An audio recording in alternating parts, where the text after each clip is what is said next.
Excellencies, honorable members of the Academy, ladies and gentlemen, dear friends, it's indeed a great honor for me to be accepted as an honorary fellow of the Academy. And I consider this honor more as an obligation to help building bridges in a world that abounds in serious problems which must be overcome in order not to lose our confidence in a beneficial future of mankind. And this is also the subject of my brief lecture today. Of course, it's enormously difficult to speak after Professor Ataur Rahman. I mean, he is an insider. He has achieved so much. I'm an outsider. I can't just give out advices from outside. And he is indeed one of my heroes as a scientist, as a politician, and in particular as a combination of both. And that happens so seldom in our world. I have not to say actually much more than is contained in the title of my lecture here. I will speak about educational goals at universities. I will speak about knowledge, wisdom, and critical foresight. And my dream, as always, is to promote societal responsibility at universities. But at first, I'd like to congratulate you to these 20 years of beneficial activity in a needy world. And indeed, if we look globally, it has not been a good 20 years. I mean, we have actually to be ashamed that we did not improve peacefulness. In contrary, our world has become more violent than ever before. And indeed, in the Middle East, to be more specific, the situation is particularly tragic. I mean, today we have catastrophes. We have wars, environmental damage, we have selfishness and greed, corruption, crime, and poverty all over the world. And if we wouldn't have our belief in the benevolence of human beings, we actually would lose our hope for the future. I'm sure that many of the world's greatest problems will be decided in the Middle East. And in this sense, the Islamic World Academy of Sciences will have to play a leading role to warrant peaceful and sustainable future globally. And I think the responsibility is very large, and it is centered around the following terms: cooperation, tolerance, and foresight. And these are three terms which should guide also our universities. And I think to achieve these goals, indeed, we need the universities, and we have to go from the academy to the university, and up here, that's the actors who actually can implement thoughts which are being developed within the academy. So indeed, we are focusing on our universities. And I mean, if you look at the academic life, we have in essence a split world. Our exciting world in our laboratories, science makes so much fun. And on the other side, we have the world that is suffering, the world at large, being squeezed into these technological achievements and other problems which occur. And very often, we scientists, we don't want to think about it. And you know, Nawab Jan Fishan Khan has said, the candle is not here to illuminate itself. The universities have not just internal reasoning for doing what they want to do, but they have a mission. They have a mission to the outside, and that is meant by this candle which should illuminate the remainder of the world. So I think it's up to us to build bridges. Bridges over the gaps which exist based on tolerance. And you know there are all these gaps in our world between the rich and the poor, within the countries, between rich and poor countries. We have to build these kind of bridges. We have to build bridges between developed countries and developing countries. We have to build bridges between the different religions, which is very important today. So these are goals which we have in front of us. And I think that boils down to three responsibilities, three academic responsibilities. Is first of all, of course, is education. But I say particularly education of future leaders. We need leaders in society. We don't need just specialists. We need leaders. And secondly, we have to do research in order to solve the great problems which are in front of us. And finally, we have to help planning a beneficial future. We have to look ahead and plan what should come, where we have to have real goals in front of us and not just running in an arbitrary direction.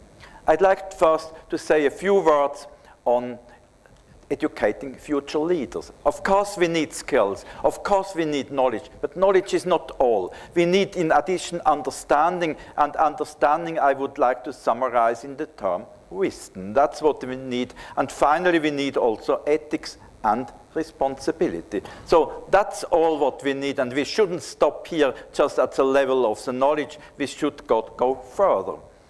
And you know, we often speak about the knowledge society and say that those who know more are expected to accomplish more, earn more, and in the end to live a happy life.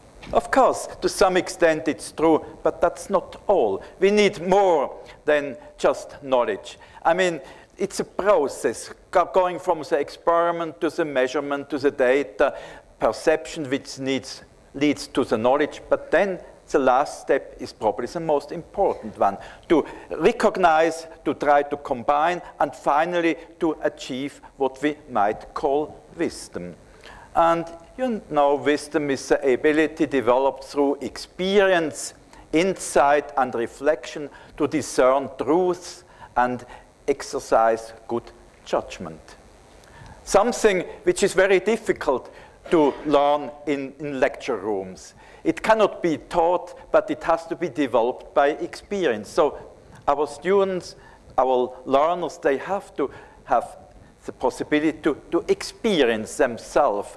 And in this sense, I think a school should not be just a place for memorizing facts and to fill up the memory in order finally to be ready for real life later on, after 25 years of learning. The school itself should already be an integral part of life, providing lasting experience while addressing realistic problems.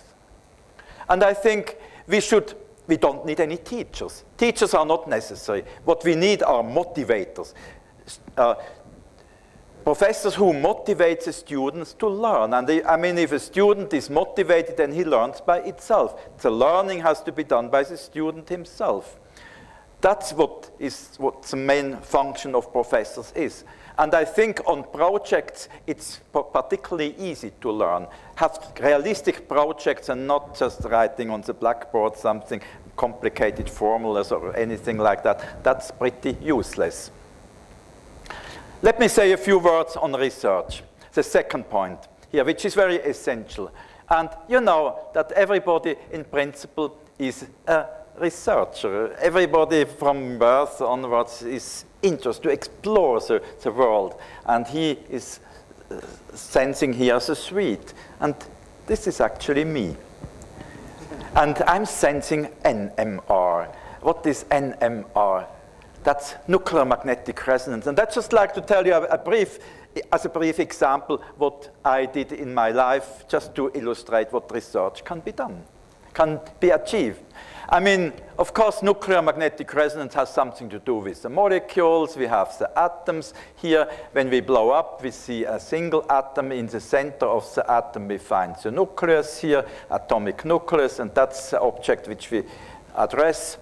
And the atomic nucleus, it contains a magnetic moment. It's magnetic, and at the same time, it's rotating about its own axis. And when we apply a magnetic field, then it starts to precess about the magnetic field. And this precession frequency, which is just proportional to the local magnetic field strength, that's what we are measuring.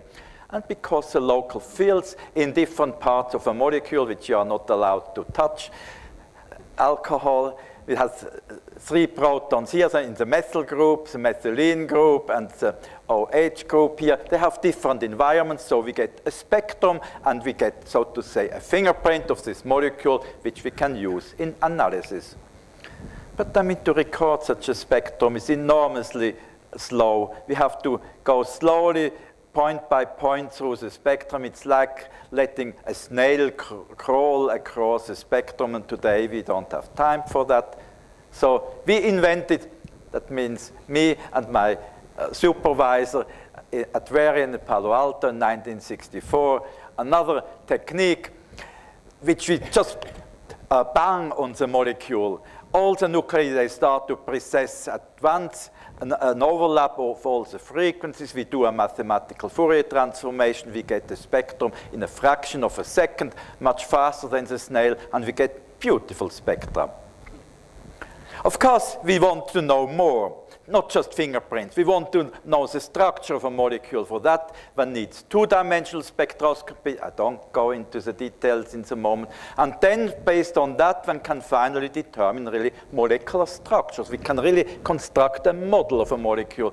And we know almost everything we ever want to know about a molecule. That led to the call from Stockholm, and I had to travel to Stockholm, meeting the king, being able to shake hands with him, and that's my sentence here, which I got lifelong. But I mean, you know, the handshake, it was my first handshake with the king, but the handshake which impressed me much more was this one here, with the beautiful queen. And I pressed very long and very hard. And she didn't scream, but afterwards she told me, next time be more earnest. And the king agreed, and my wife agreed. Anyway, that's how it goes. And NMR is really a beautiful tool. It's a ladder which you can climb up from physics to chemistry to biology up to medicine and explore whatever you want to know about nature. You can explore biological molecules in solution, solid materials, and in particular in medicine. The technique has been really of great success. So you can put a gentleman into a magnetic field and explore whatever you ever want to know about him, whether he has a strong spine here, whether there is something in the brain, whether he has soft knees, everything you can find out. It's marvelous, and that's by chance my own head. Many people were astonished that there is something inside, but anyway, that's not my head.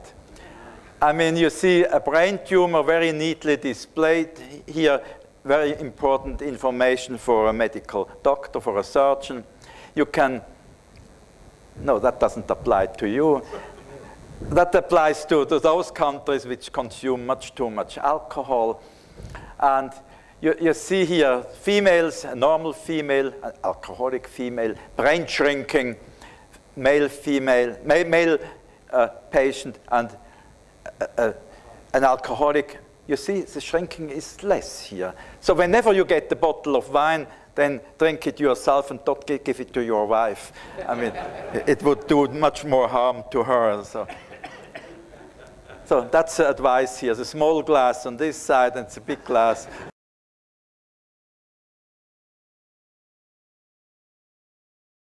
That this is an additional presentation this morning. And welcome in particular to those which are already present. And we hope that the hall from minute to minute becomes filled up. We start with the first presentation, and I'd like to introduce Professor Yves Quéré from Paris.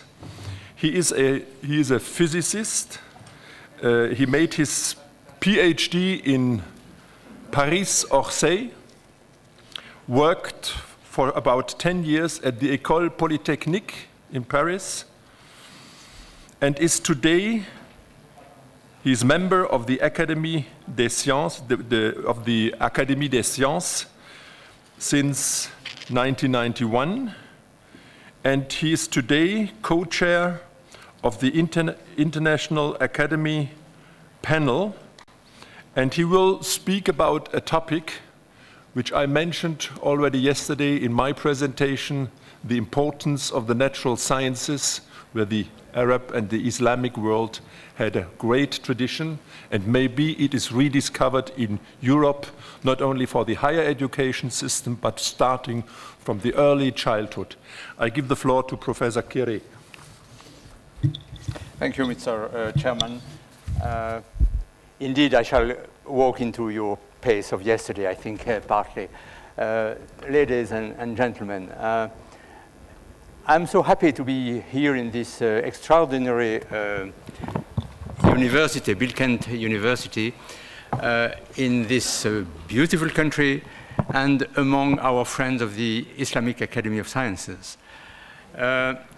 Yesterday on this screen, we have seen a beautiful metaphor of this university, which was a tree, a beautiful tree with leaves and flowers. And this, I repeat, is a beautiful image, but if we have a beautiful big tree, we must have first a small tree. We must have even a seed. So we should come back to the small tree, and the small tree, to have a big tree, this is the children. We have to think of children before thinking of students in the university. And we have to have the children not only learn science, not only learn natural science, but love it. We must have the children love science and be hungry of science. And this is what I would like to tell you today. In particular, due to the fact that in the last 10 years, this is a subject which has become worldwide important. 10 years ago, I think there would not be a lecture like this one. Nobody was thinking of children in schools. Now we have perhaps 30 or 40 international meetings per year on this subject. Last week I was in Toulouse for such a meeting, international meeting on science education, and last week and next week I shall be in Belgrade for the same reason. Okay, so this is the panorama, the landscape. So in the first chapter, I would say, I shall speak of the way of how to teach science to children. And the second part will be devoted to the link, which is very new, between high-level scientists and children education, which is, again, quite new worldwide. So first of all, how to teach science to children, and more generally, how to teach, because science is not a special case. I believe that speaking very, very rapidly, there are two ways of teaching any matter. One could be called vertical, by which I mean that the knowledge is thrown down from the mouth of the teacher, from the master, down to the brain of the children, of the child. So this is just knowledge coming down. And the child has only to essentially to remember, and to know and to remember. Perhaps the day after he will be interrogated and he will have to say again what he has learned. And this is fine. I cannot see any other means for the children to learn, for example, the names of the planets. Mars, Venus, they should know that. That's just an example. And how to do that in another way than just the vertical way. So that's fine. But you are not very sure that the children have understood anything. They have learned, but have they understood? This is another subject. And quite often they have not understood, in fact, especially in science. So to keep the same geometrical metaphor, there is another way, which I would like to call it horizontal, where the student, the child, goes hand in hand with his professor, with his teacher, into nature. Into either visiting a forest, for example, nature in the first sense of the word, but more generally into science, into knowledge. And this is on the second part of the second way of teaching, which I shall insist a little, by what we call now inquiry-based science education, IPSE. This is a word which is now accepted for this second way of teaching science. That is a kind of walk of the child into science, into knowledge. Just to describe concretely how such a lesson can be done in the classroom, I would say that generally it starts by a question of the child. The children ask many questions, you know, how, why, etc. And so there is a question of a child about nature, about something in nature, an object or a phenomenon, the wind, anything which you can think of. First, a question. Second, quite curiously, the teacher does not answer. He should answer, she should answer, but he or she does not answer. And on the contrary, he throws back the question to the classroom. You, John, you, Mary, what do you think? What is your hypothesis? This is a very scientific word. What do you think? And you see that by this query, the teacher stimulates the imagination of the child. The child has to think and to imagine it. That is to make an image of what is hidden behind the wall. So the child tries to find an answer to the question which has been asked. Of course, the answer will probably be very naive, probably false. Never mind. The teacher accepts all the answers and probably writes them down on the blackboard. So you have now on the blackboard, you have 5, 10 hypotheses. And the third part now is when the teacher says, now, the answer, perhaps it's here, perhaps it's not, I don't know. The answer to your question is not given by me, is not given by the President of the Republic, not given by the Nobel Prize, not given by the Pope. It's given by nature itself. So this means that we have to make an experiment. An experiment is a part of the dialogue which man has with nature. So this is the third part of the lesson. The children will make a small experiment. I shall give an example a little later. A very simple-minded experiment where everything can be understood by the child. No black box, nothing like that, no screen, just a few things, generally very cheap also, which the child, I repeat, understands completely. So third, you see the experiment. Then after the experiment, we may hope to have the answer to the question. And then fourth, the last point, which is perhaps even the most important, is that the children have to speak, to make perhaps a small expose to the others, and certainly to write down. Because there is a very strong link, we know that very well now, between science and language. After all, this is normal. Science is just a language about nature. So the problem of linking the mastery of language with science is extremely important. So this is a typical class lesson in an inquiry-based science education program.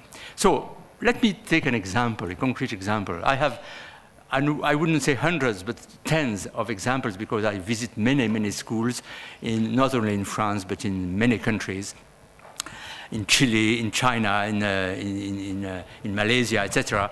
And I just take an example out of many. This was a few months ago in a small school of a village in the south of France. It was in France, in Provence, for those who know. And a child had asked a question a few days before, the day I visited. The child had asked to the lady, to the teacher, she was a lady, maîtresse, mistress, what is the rhythm? He had seen this word, you know, curious rhythm with the Y and TH. He didn't know what it meant. And she said, okay, we speak of that in a few days. She wanted to prepare her lesson. And then I came and I saw this marvelous lesson I would like to describe to you now. So she said, you know, she brought a few very simple things. Wooden piece like that, you know, I don't know the English word for that, where you could, and a box of strings and a box of weights, 10 grams, 100 grams, 1,000 grams, etc. And the children had just to make a knot here with a string and put a weight here and have this bouncing. This is a pendulum, okay? And so the children could see on the small table, and you see this costs nothing, just nothing. And the children could see this bouncing regular, and she said, you know, this is linked to what we call rhythm.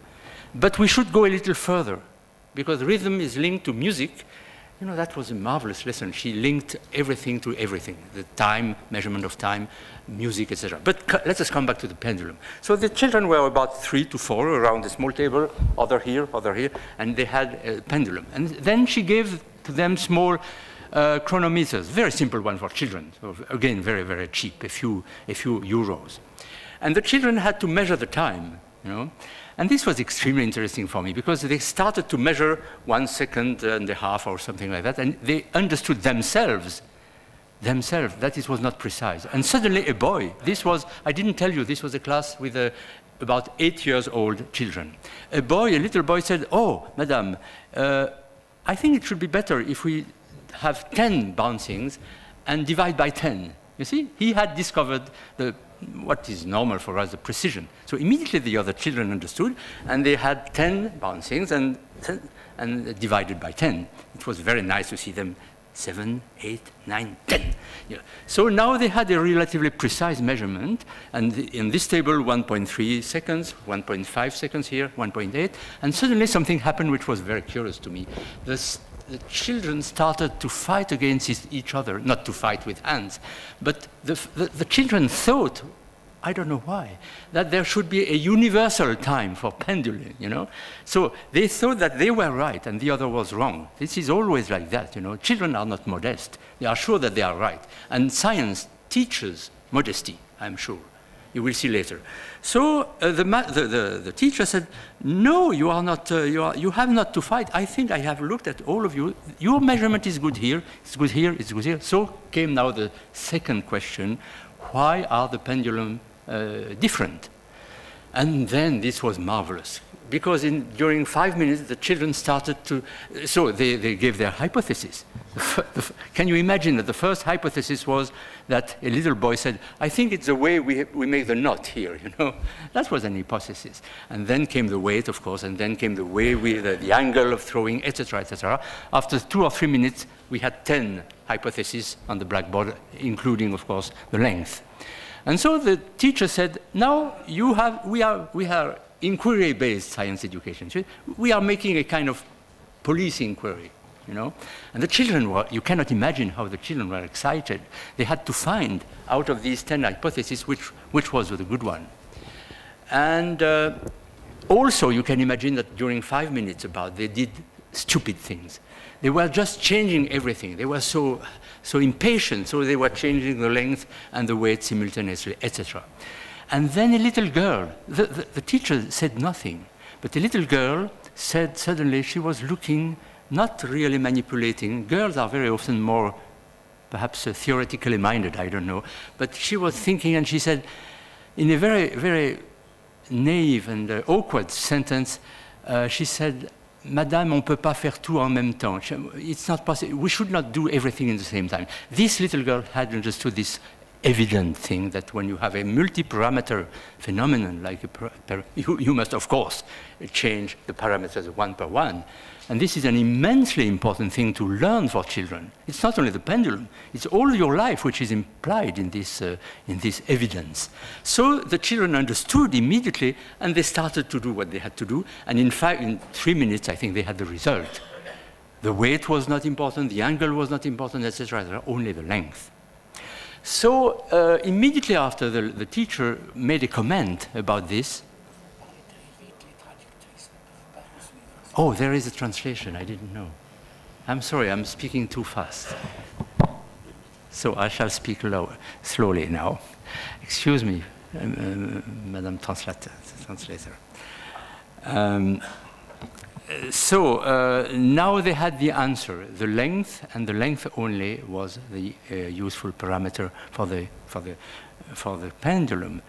And the teacher made a beautiful comment about this, starting from the pendulum and expanding it to complex phenomena in life and in society, like climate, like conflicts, like medical problems, etc., telling, you know, children, if at the TV or in your newspaper you see in a huge problem like a conflict, you see immediately somebody or something which is said to be the cause, be careful. be careful, because in all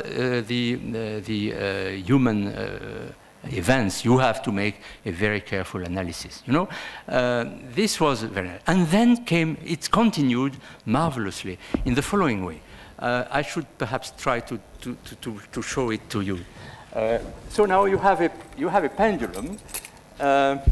Essentially, it was something like that, you know. And she said to them, to each of these tables. So you had a pendulum, and she said to them, now we are going to go a little further, because there is something important in the pendulum. And she asked them to measure the rhythm, top, top, top, top. And she said to them, we divide by 4, the length. And they divided by 4. It's very simple to divide by 4. And she said to them, measure now again the rhythm, top, top, top, top. It's just a half, you know. And so they started in their exercise book to write 2 columns. If I had a blackboard, I would write here 2 columns with the 2 columns of numbers. 4, the length, and 2, the pressure. And then they did the same for 9, 9, 3. They did it again for 16, 16, 4. They did it for 2, and it gave 1.4. And so she said to them, you see, in this simple experiment, in this simple object with a string and a weight, there are numbers hidden behind them. There are numbers inside of this. For these children, I could see that this was absolutely incredible, because they were learning math here, Monday morning. They were doing science Wednesday afternoon, I don't know. And there was no link between the both. And she showed to them that there was a splendid link between numbers and nature. You know? So this was just an example, a beautiful example of what we call inquiry-based science education. And perhaps I could show you just 1 or 2 examples. This is the pendulum where the children are measuring the angle, you see, because the angle could be one of the parameters. In fact, it is not, but it could be. This is in France. But you have many other examples, just 1 or 2. These are girls in Kabul. We have many links with many countries, especially Afghanistan, Malaysia, China, etc., Chile, Brazil. These are girls who are measuring the boiling temperature. This is a good example of what we call vertical and horizontal. Vertical teaching of boiling water would be to say, water boils at 100 degrees centigrade, and the children would just learn by that by heart. Horizontal way to do it is just, of course, to take water and to heat the water and to see that the temperature stops at 100 degrees. That's obvious.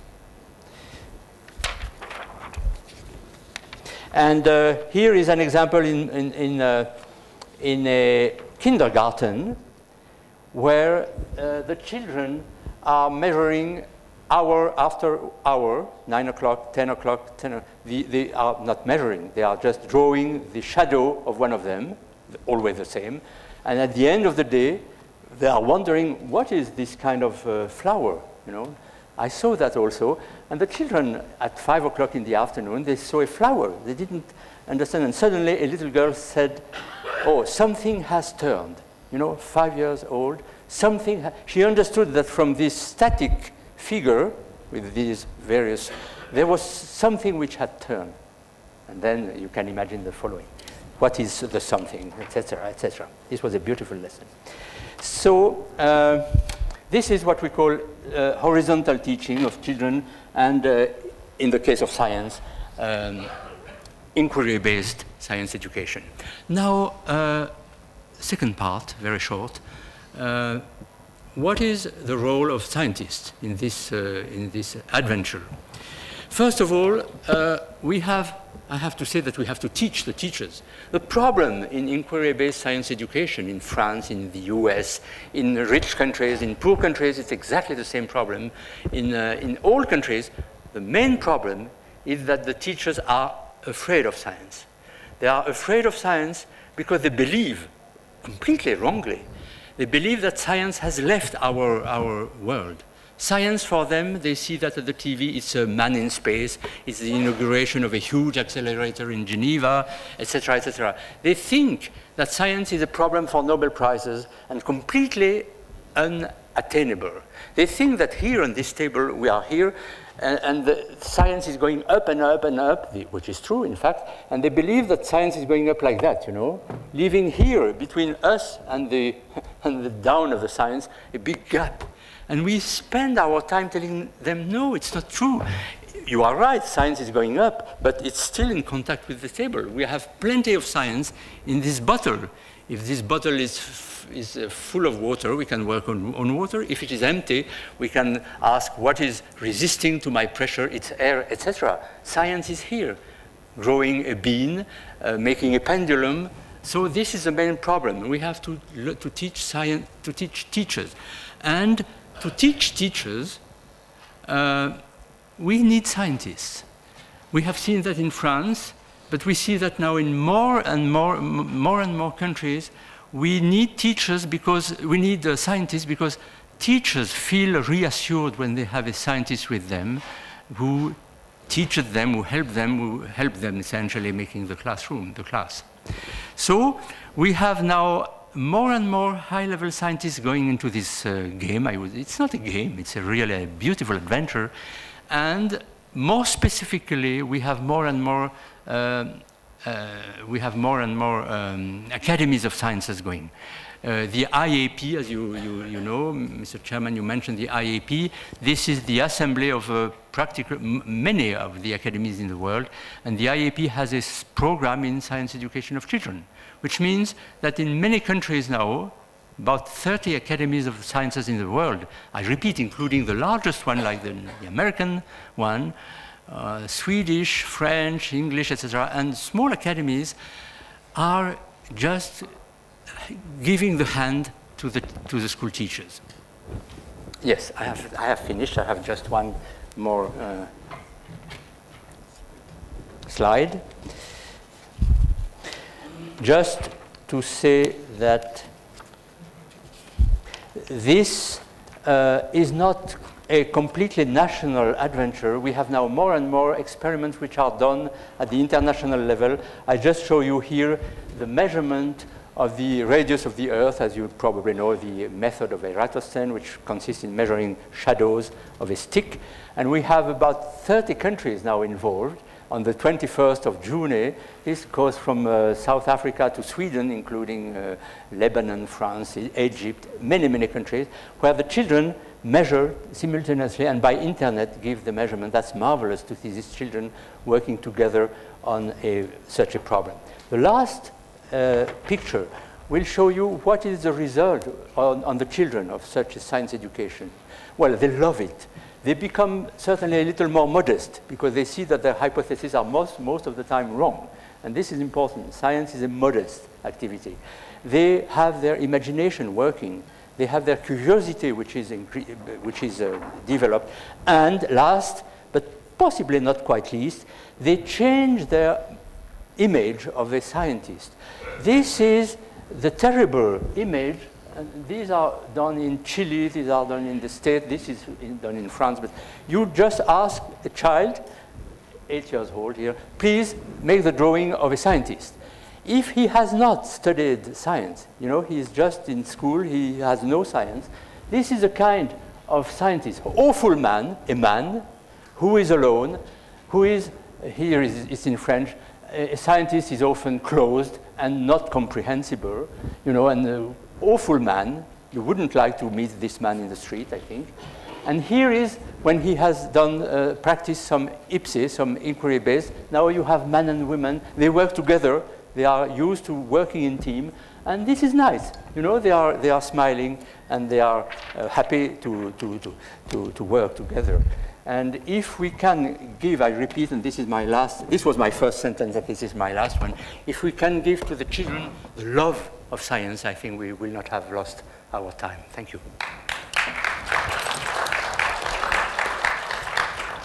Thank you very much, Professor Quéré from France.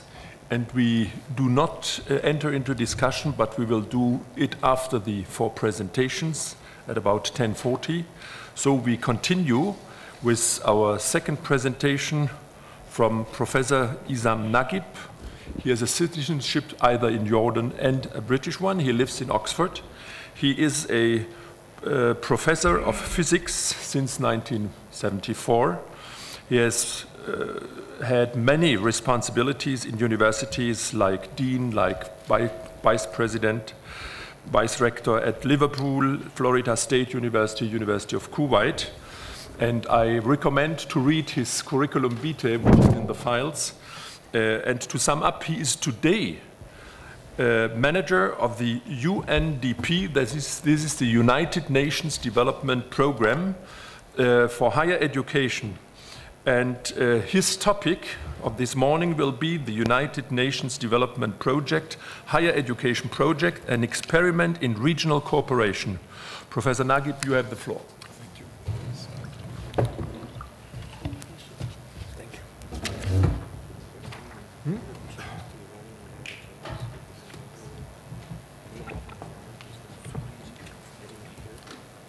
If he wants. But he doesn't want.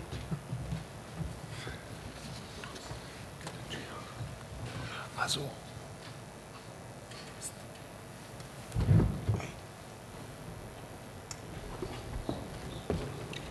We need a fourth chair here because Bismillah ar-Rahman ar-Rahim.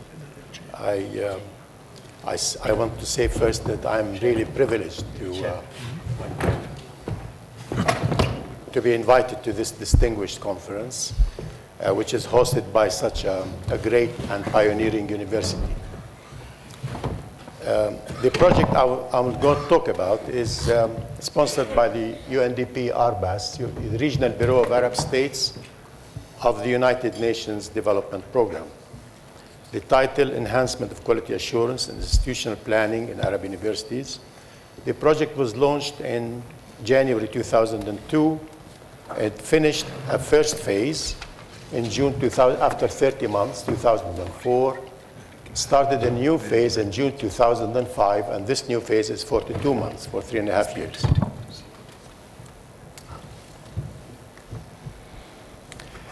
The aims of the project are very simple: to work in voluntary partnership with Arab universities, to introduce, implement, demonstrate on a pilot regional scale and in real academic time 3 independent instruments of quality assurance and enhancement. So the project moves on 3 parallel tracks. Evaluation of academic programs. This is by internal and external evaluation. Administration of international tests to evaluate the performance of the students of the reviewed programs. And then the third one is development of a statistical database for the universities, all in accordance with common specifications and definitions. So what this pilot project tries to do is to address each university at 3 levels: the program level, the program level, the student level, and the central planning level of the university. Let's go back to the end now and see what has the project achieved so far. In terms of program evaluation, in a first cycle, it reviewed computer science programs in 15 Arab universities. In a second cycle, reviewed business administration programs in 16 universities. And in a third cycle, it reviewed education programs in 24 Arab universities. In student testing, there was also cycles, but according to language. In first cycle, students of computer science and business administration were tested in English because they are taught in English. In a second cycle, the students who are taught in Arabic and French, they were tested in Arabic and French. And in the third cycle, the students of education were tested mainly in Arabic because education is mainly taught in Arabic, with some in English. This is a pilot test for 750 students. So altogether, 788 students, 921, and something like 2,000 students, senior students, were tested in the course of the project. The participation, we have in the first phase 29 universities, 23 public and six private. And in the second one, the number increased to 36 universities. The countries who are participating are 14 countries, as listed below. The only countries which are not part of the project, we have, I think, Tunisia, Libya, Iraq, and Kuwait. These are the ones who have not yet joined the project. The way the project is organized is, because this is the UNDP RBAS project, the project management is in Amman, Jordan, and it deals directly with the participating universities. The supervision is UNDP RBAS in New York. There's an advisory board for the project.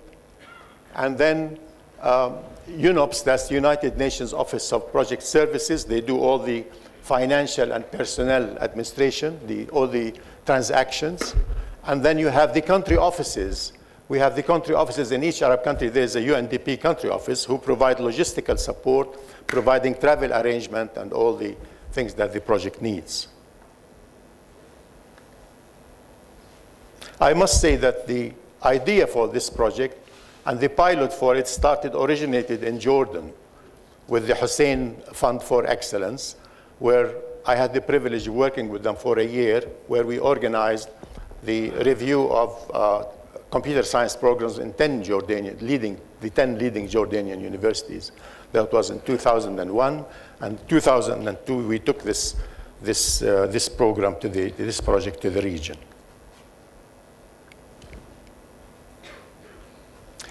If we start with the evaluation program, that's the flagship component of the project, the first component. It's on this side. Keep that in mind. Anyway, afterwards you can really test whether you have still a brain left. With functional magnetic resonance imaging, you can, for example, apply a signal to a person and see how he reacts.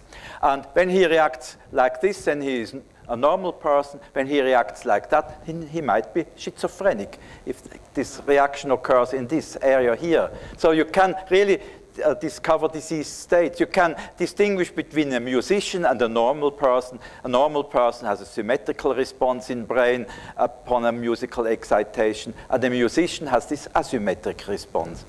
You can learn something about compassion. So it's really psychology which is coming in. If you have a friend who is tortured, he feels pain. That's what happens in his brain. These are the reactions under pain. And you are just seeing what happens to him, and you feel pity with him, and you get the reaction exactly in the same areas in the brain as well. That's compassion. So that's now really, you can explore psychology on physical grounds. You can learn something about acupuncture.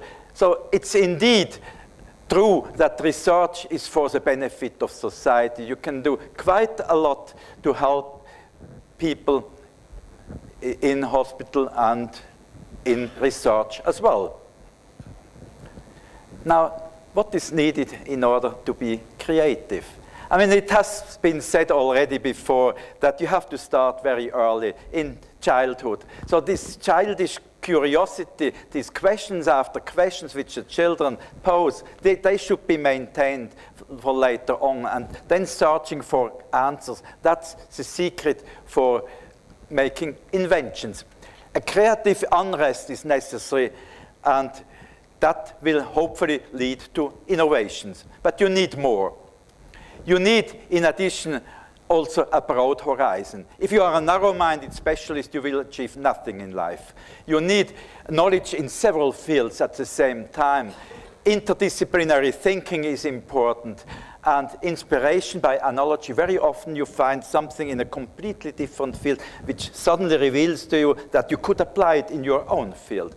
So, I mean, if you have a goal in front of you and you are walking along here as a scientist, I'm hopping on a single leg. You know how difficult that is. You need other legs. You need passions in addition, which make you really a true human being which can walk along this road. And then, due to the interaction of the two fields, creativity starts to occur. It starts to sparkle in your brain. So that's important. Have additional passions in addition to the profession. And you need more. You need this inquietude, conflicting feelings. I mean, people are very complicated beings. You need to switch between self-confidence and self-critic. Sometimes you feel great, sometimes you feel weak. This belongs to a creative person. You have to be stubborn to follow this pathway to the goal, but sometimes you have also to be flexible. When you lead into a dead end, you have to concentrate and to relax. Again, let's have this goal in front of us. I mean, this might lead to a dead end. And suddenly you discover that there is a side road coming on. And that's what is being called serendipity. So you have to take then this road and get that out of sight. And this will be finally much more fruitful. So you need this kind of flexibility to leave the road whenever necessary. But you need more. You need partners for discussion. You cannot do it alone. You need an open dialogue. You need openness for critics. You have to accept critics from others. And you need honesty. Honesty especially towards oneself. Cheating oneself, that's the worst whatever can happen. And honesty towards the others as well. And you need collaboration. And universities, they need this collaboration with industry, and it has been mentioned before, this industrial park just across the road here at Metu, for example. I mean, this kind of collaboration is important. And the only way to collaborate is to exchange people. I mean, email is useless. Cellular phones are useless. You have to exchange people. You have to walk from one place to another. And I cannot imagine a professor who has never worked in industry. I mean, just being all the time in the ivory tower, how do you want to educate students for the outside life? You have to experience yourself, possibly as a postdoc like myself for 5 years in the United States. You can spend a sabbatical in industry. You can start your own company. But you need a contact to industry. Otherwise, you can't perform your teaching performance. Scientists and engineers, they should come regularly back to the university to spend some time at the university, so to say, to fill up again knowledge and wisdom, have collaboration on joint projects, and of course, bringing experience into the university teaching. One needs this experience from industry, otherwise the universities become sterile. And then, finally, the continuing education, which is a task jointly responsible for by professionals, jointly responsible for by industry and by the university. And they have to train regularly professionals and also the public in general. I come back at the very end to an example which we have done in Zurich recently, teaching the public, but that comes much later. Now, I'm coming to the third point. Planning of our future, and I think that's probably the most important point I want to stress here, and the one which one doesn't normally is aware of, that this is also a responsibility of universities. I mean, you see, that's me. I'm doing fundamental research here down in the research shaft, working on fundamental science. And you see, we scientists, we are normally not interested in what happens here, up here on the world, but we are just excited by our own research results and perhaps by those of the competitors. And if there are clouds appearing up here, we don't notice them. And what would we experience when we would come out of our research shaft? The reality. We would find a population which has an unlimited faith in technology. They think whatever problem exists in the world, we engineers, we scientists, we can solve them if we just have enough money. They have an unlimited faith in free market economy. The freer the market, the more money one can make, and what other goal does one have in life? Unlimited personal freedom, that's also what one claims. State is not necessary. We don't need taxes. Taxes are a nuisance. Let's reduce the taxes as much as possible. And I mean, afterwards, we are astonished that the gap between the rich and the poor increases. And he asks us questions. What does Korea have to do to gain more Nobel Prizes? And we answered, yeah, one has to support the research better financially, one has to leave them freedom, one has to rate by quality, one has to bring foreigners into the country, and so on. And he said, thank you. Next day, we went to the president, Roh Moo-yeon, and we had a discussion with him, and his first question was, what does Korea have to do to gain more Nobel Prizes? And we gave him the same answers, and he said thank you, and you know what happened in between. Then he went to the laboratory here of Professor Woo Suk-hwang, President and Mrs. President here, and they watched the human cloning, which turned out to be a huge fake, and he was spinning away like a nuclear spin. And shame on our competitive society, shame on science, and it has much to do with the pressure on scientists to produce glamorous results, and this can lead to sloppiness and even to fraud. Be careful by putting too much pressure on scientists to perform, otherwise they might go in this direction. And I mean, it has something to do also with values. I mean, we have here the whole scale of values, from the cultural values, ethical values, down to racism and violence, and in the middle, of course, the monetary dominance. And we have today a darkening of the upper half, so to say, a loss of values, and the monetary dominance is still here, and all the rest as well. I mean, it has been described in a book by Robert H. Frank, a Cornell professor in the United States, luxury fever, which means that when your neighbor has something, you also want it. And it's a contagious illness. You also want it to have it. For example, this bloody nonsense of the sports utility vehicles in the American parking lots, which just use a lot of gas, but serve no real purpose. I mean, that is part of this illness. And so today we are sitting in this acceleration trap, which rotates faster and faster every day, and what remains at the end? Just stress. And you see, on this shaky ground, our children have to grow up. And that's what we have prepared for them, and what should be their goal in life. I mean, in Germany, 150 years ago, we have created the term Zappel-Philipp. You see, that's Zappel-Philipp. He cannot sit still on his chair. You see already what happens. And here, that's a disaster which happened. He disappeared, and the father, you damn kid, and the mother, oh, my dishes, they are all gone. I mean, that was 150 years ago, but today we have more scientific terms. We speak about the attention deficit disorder, children which cannot sit still anymore on the chair, not as nicely as you do. And in Switzerland, we produce a drug, Ritalin, sells very well, especially in this country. In the background, there is this Ritalin nation, and by this we can keep our children in good behavior. But is that now really a cure, or is it more a killing by drugs? That's the big question.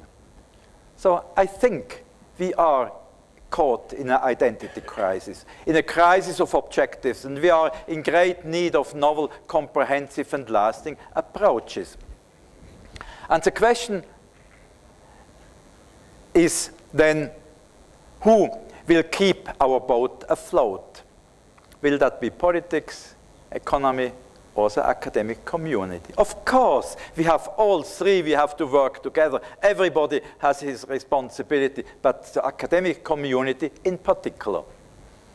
If you look at this curve here, that's a truth curve. This tells you who tells the truth, and it's a public poll in England taken in 2001, 5 years ago. It's probably still true today. And they say that normal people, they are lying about 50% of the time. Doctors lie only 10%, professors 20% of the time, scientists 30%, but these down here, I mean, they lie almost all the time. I mean that it's not necessarily the truth, but I mean that's a public opinion in England, and that tells us that we up here, we have particular responsibility. We, in this triangle between politics, humanities, and the economy, we have responsibilities to carry on. And they refer particularly to honesty and to foresight. Foresight for creating a beneficial future. I'd like to give universities 3 advices. First advice, open the university's mind, change the university's culture internally in the university. Then secondly, critically observe what is going out in the world itself. And thirdly, become active. I will briefly go through these 3 advices one by one. I mean, Mahatma Gandhi, he said it, we have to be the change we want to see in the world. We can't blame just anybody else. We have to do it ourselves. We have to change it and hope that this will finally change the world. So let us try to convert our academic institutions into radiating cultural centers with an impact on society. Just not ivory towers closed in themselves, but radiating cultural centers. And let's be reminded that science does not solve global problems alone. We need, in addition, also empathy, we need compassion, and we need foresight.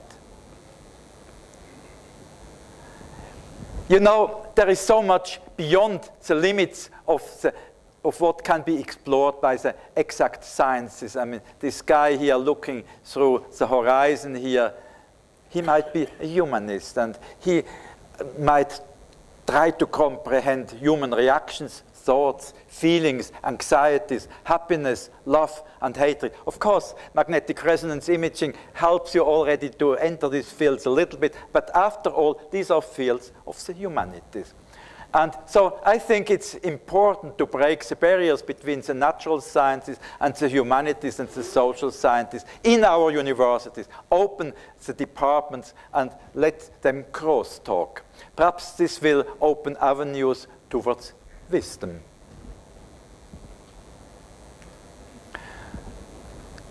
I mean, it's attributed to Muhammad that he said, in eloquence there is magic, in knowledge there is ignorance, in poetry there is wisdom, and in speech heaviness. So it's poetry which contains wisdom. And I just like to project you one single little poem by Rumi, which is a very beautiful poem and which contains so much truth, much more than we ever can find out with our science.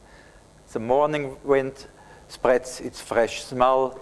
We must get up and take that in, that wind that lets us live, breathe before it's gone. I think it's important to have this kind of connections also to the other reality, which we cannot perceive directly with our science. And that leads us also to ethics. I mean, ethics is important, and ethics is all around. We just have to pick it up. We can pick ethics from philosophy. That's an important philosopher, Hans Jonas, who was writing about the principal responsibility, and he says that the application of science results demands ethics. We need ethics when we apply science. And he asks also what can serve us as a compass, what can direct us, and he just says the anticipated danger itself. Let's look ahead and see where our actions lead, and that tells us what we should do and what not. Of course, we can base our ethics on the 10 Commandments. which are the basis of all the three great monotheistic religions. And they, if you read them properly, they will lead to responsibility, they lead to tolerance. We can go to a Christian formulation of the same, of the foundation of global ethics, for example. And if you read all these statements, I can't go through the details, it will lead to responsibility and tolerance. You can interpret it in the form of the Islamic ethics, the Al-Quran, and goes through all these statements here. And if you read them properly, they lead to responsibility and tolerance.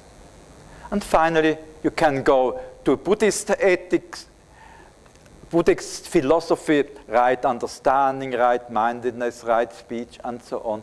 If you properly use them, they also will lead to responsibility and tolerance. So they all lead to the same result. And the foundations are essentially, virtually the same. So all great religions have common foundations.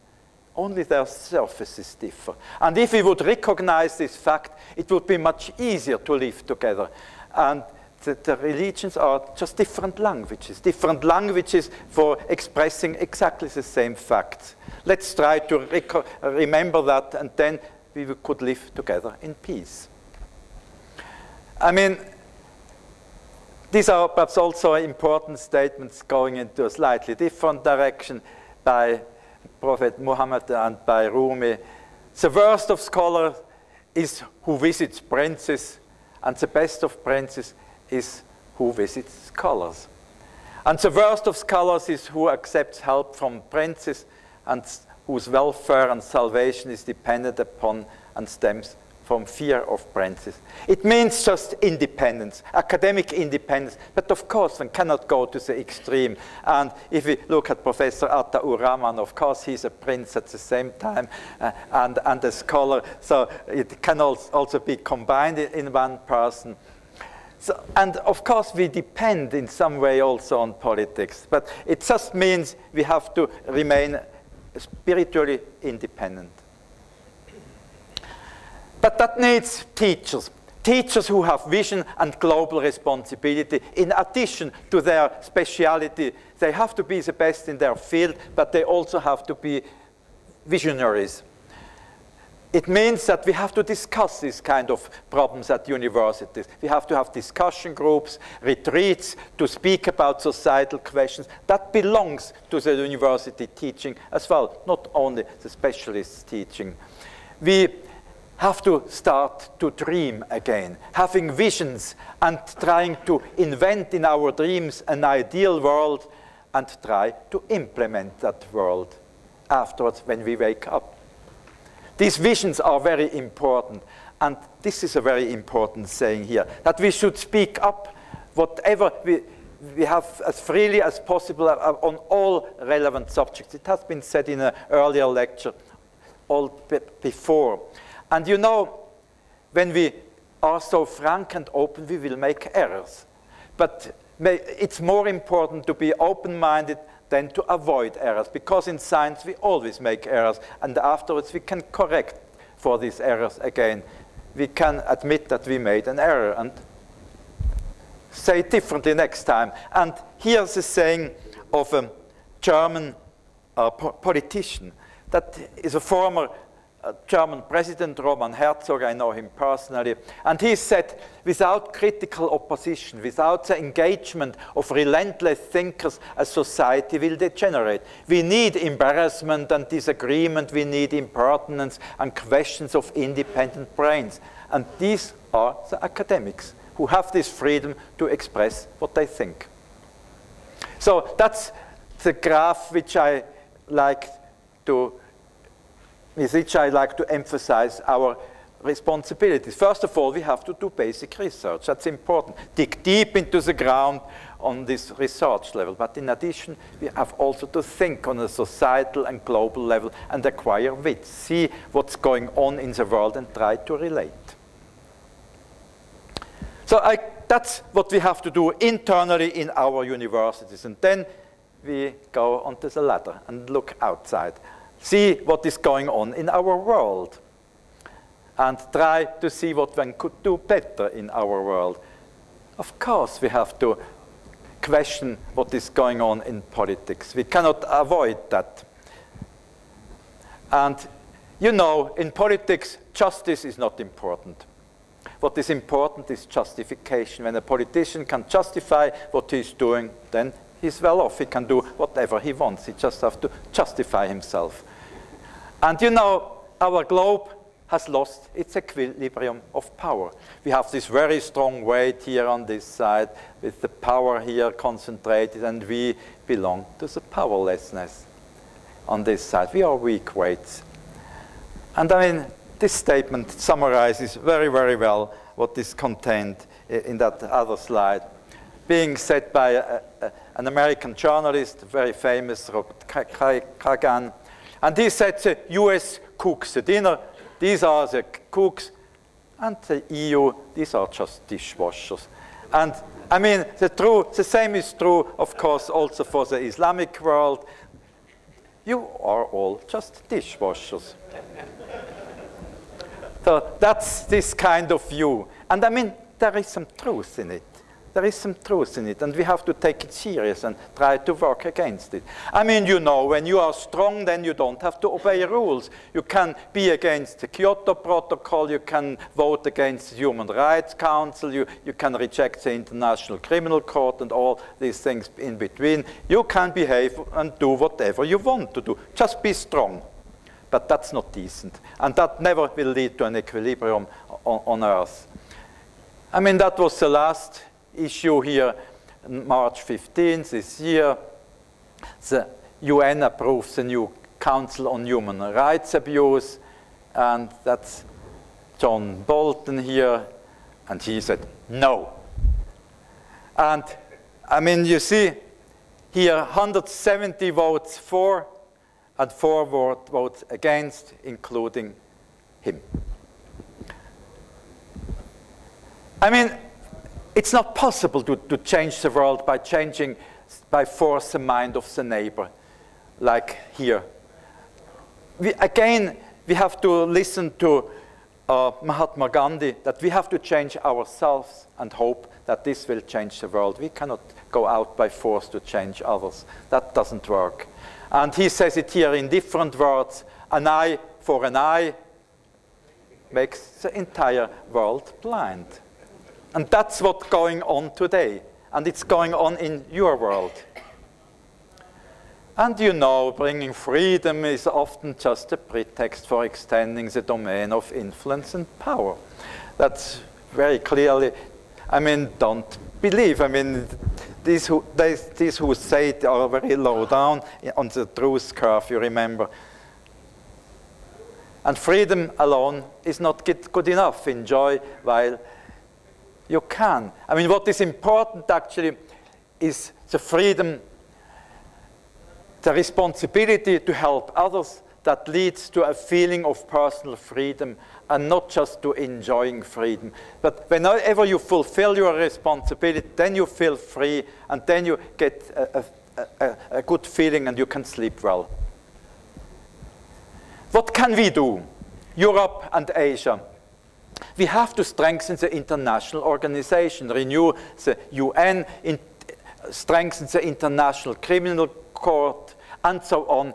These international laws, they are very important for keeping the world in equilibrium. So these international organizations, they help safeguarding a beneficial global future. That's what we can contribute, even if there is a big nation which is against it.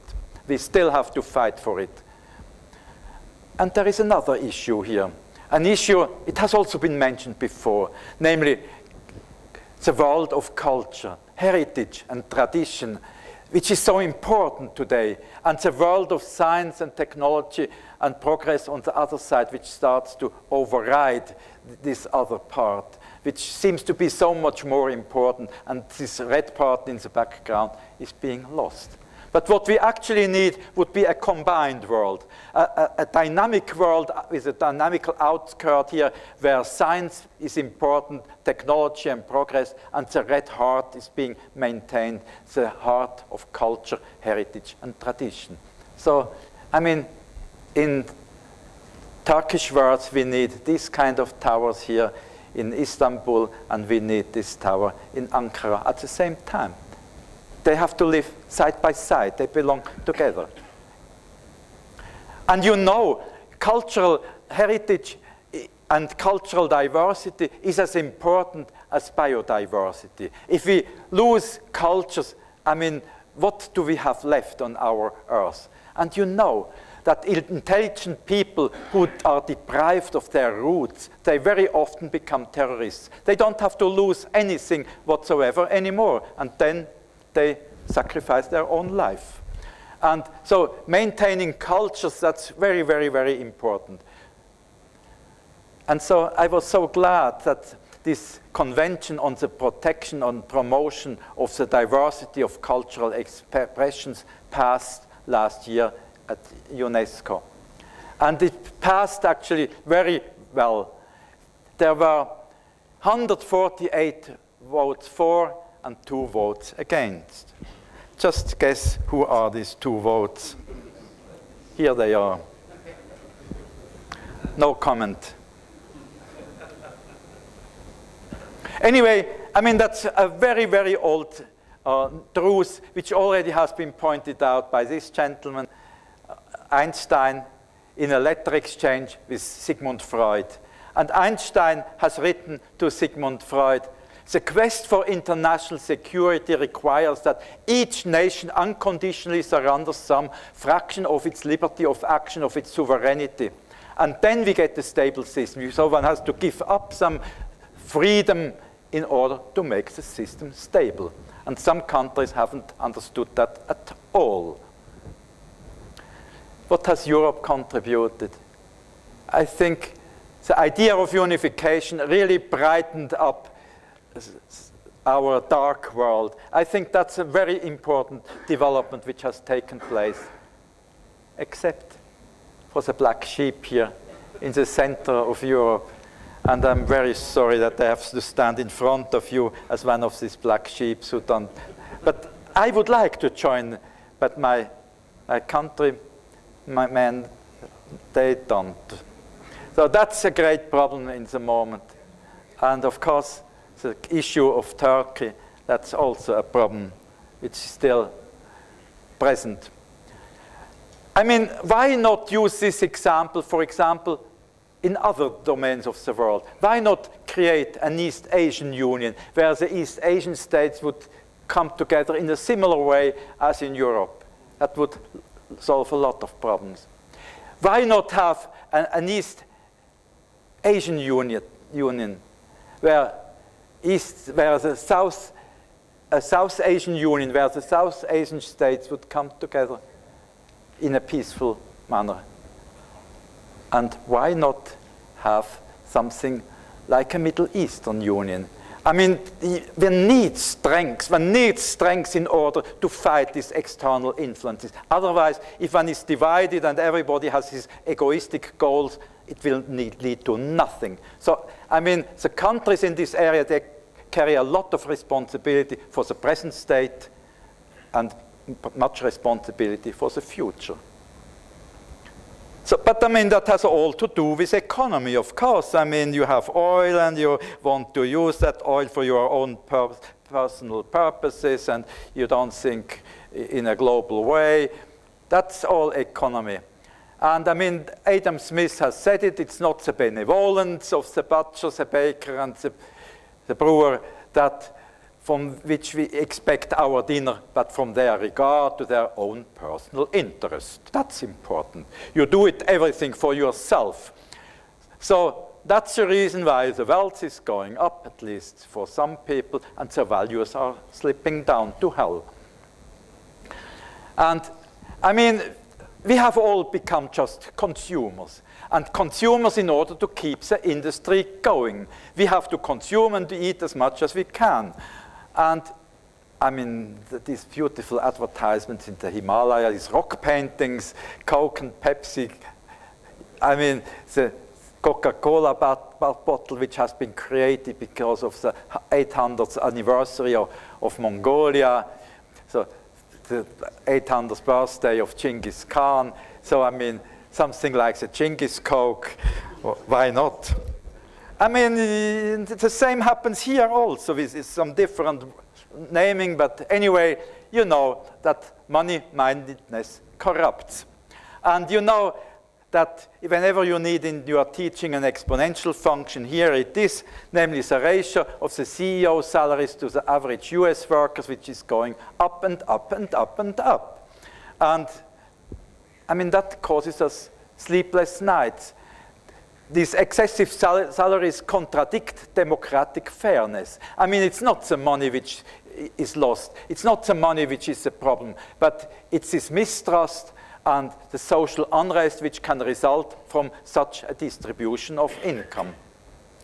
So I had a good idea, namely to create bonus certificates for CEOs, give them this kind of certificates which they can spend exclusively for charitable contributions. So they can decide whether they want to give it to the Red Cross, to the Blue Cross, or to the Green Cross, or to the Yellow Cross, whatever.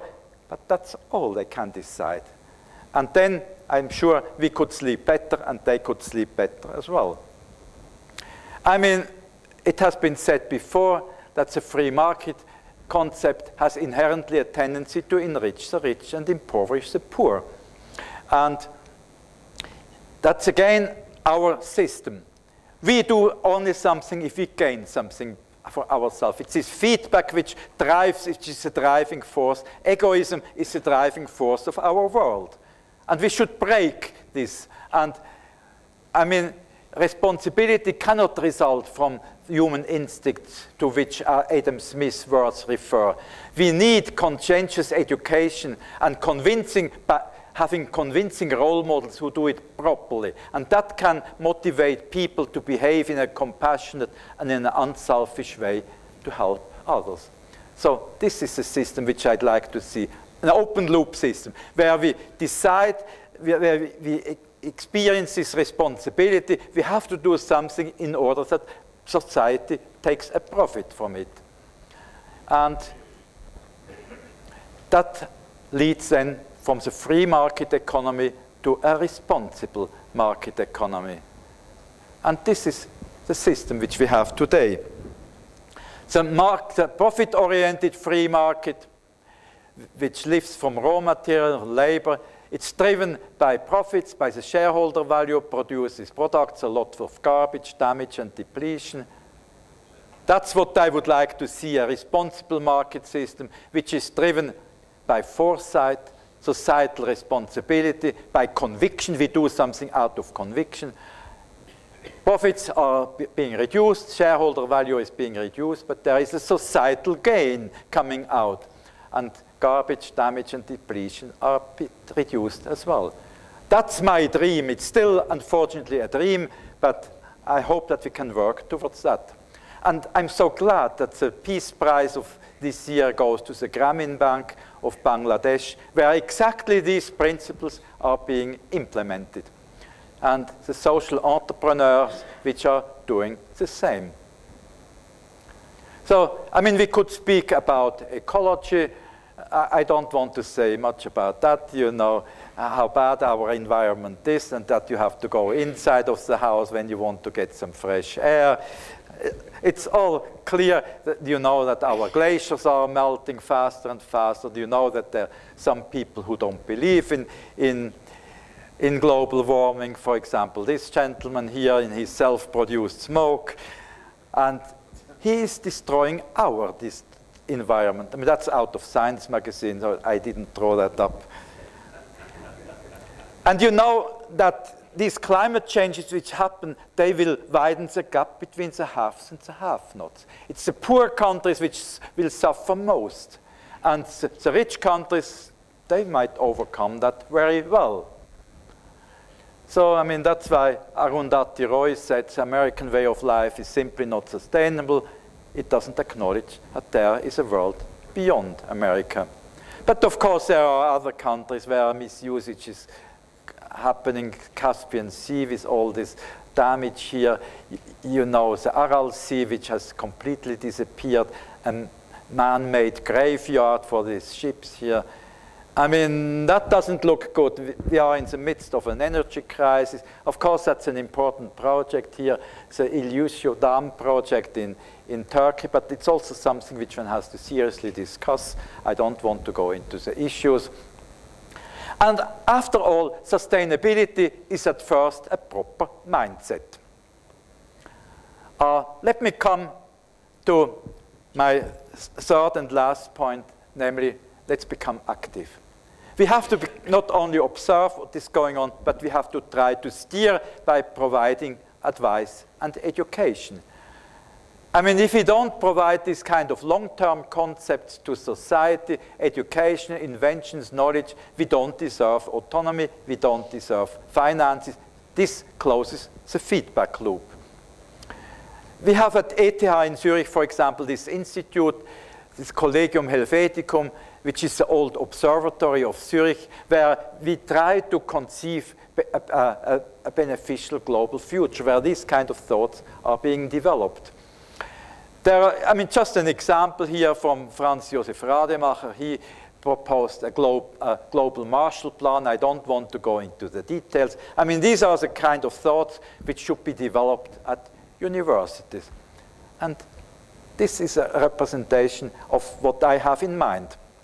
A two-wheeler, the society, or the passengers on this vehicle, entertained by the politicians, kept in a good mood, that they don't jump off the vehicle. We have the enormously strong power wheel of industry driving the vehicle forward at maximum speed, maximum profit. It doesn't matter where it goes to, whether it goes to hell or not, doesn't matter. And we need somebody who steers. And I think that the academic community, at least to some extent, that we steer and give a direction where to go. And we need lifelong learning activities by courses, lectures, TV broadcasts to inform our public to what the proper goals would be. And I'd just like to show you, to end up, an example from last year. Last year, our ETH in Zurich had its 150 years jubilee, and we used that for teaching activities. We have sent 150 professors onto the streets of Zurich for teaching. So we are here on the hill. They had to go down into the lower parts of the city. We have built small temples for them, and in these temples they had to preach. Providing information, starting a dialogue with the public to get some feedback also. And you see myself standing here in one of these temples with my public. Obviously, I'm talking here about nuclear magnetic resonance. And people were fascinated. We had 430 lectures in 3 weeks, and always full houses. And in this way, you can try to get knowledge into the public. We had a hands-on experience park just near the railway station of Zurich. We had 220,000 visitors in just 3 weeks. They are standing lines. A display here just in the inside of the railway station of Zurich. We have here experiments for the smaller ones. We have experiments for the middle-aged ones. And here for grandma. And that's lifelong learning. Children's University, you have to start very early to excite children, and it's fascinating to stand in front of 300-400 children with their eyes looking at you and being fascinated what you tell them. And then intercultural dialogue. I just mentioned here one example. It doesn't refer to Islam, but to Buddhism in this particular case, where we teach in South Indian monasteries science to Tibetan monks. That's an initiative started by the Dalai Lama, and he thinks that knowledge of science is even important for monks. And that's what we are doing. We teach these monks science, and it's a great success. We send Swiss scientists to India, and they do this teaching. Last year, in our 150 Jubilees activities, the Dalai Lama, he visited ETH. We had a discussion here with our science minister, the president, the Dalai Lama. And that was an intercultural discourse which was going on here with a Catholic tradition and the Dalai Lama. So this kind of dialogue helps to bridge gaps. And you know, when you want to have a good future, you have to suffer today. Like this little guy here, it's painful to give this injection, to receive this injection here. But that's what we have to do. And you know, our main responsibility is to educate leaders. Leaders with long-term vision, willing to serve society. That's our main obligation at university. So we should become pathfinders of society. I'm really coming to the very end. François Rabelais has once said, "Science sans conscience n'est que ruine de l'âme." Science without conscience ruins the soul. We need that in addition. And this is my very last slide. I mean, so much is bad in our world. So much misery is occurring. We could blame so many other people, but we can't. We are ourselves responsible for the future. So we have to remain, despite of everything, optimists. That optimism is our duty, as has been said by Karl Popper here. And we are jointly responsible for what will happen in the future and try to take active part in this responsibility. Thank you for your attention.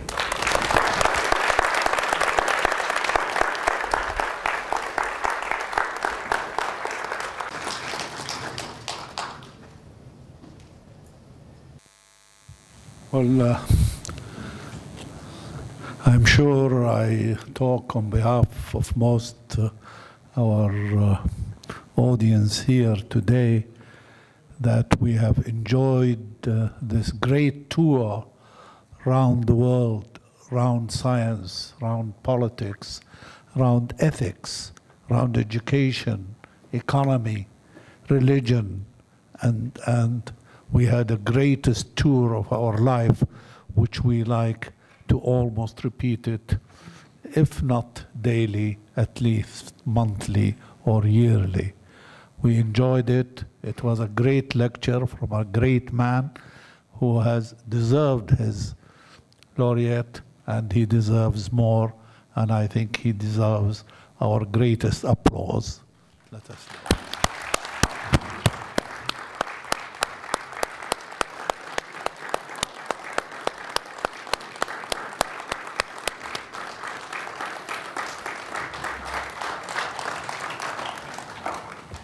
I think our session come to an end. He gave us a lot of fruit for our minds and our hearts and our souls, and certainly we are waiting now to satisfy our stomach, poor stomachs. Yes? Thank you, Professor Ernst. Thank you, Mr. Chairman. It's a tradition of the Academy to honor the eminent speakers that present papers at its conference. So, Professor Majali, may I call upon you to present first the shield of the Academy there to His Excellency Minister Mehmet Aydin. Hayo Sidi.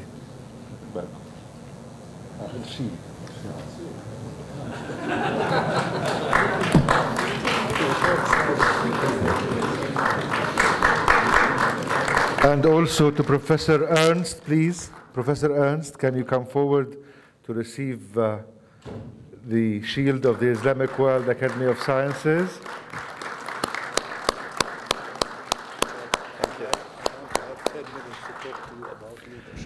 Lunch is served in Sakarya 3, and we're back in 70 minutes for session 2. Thank you.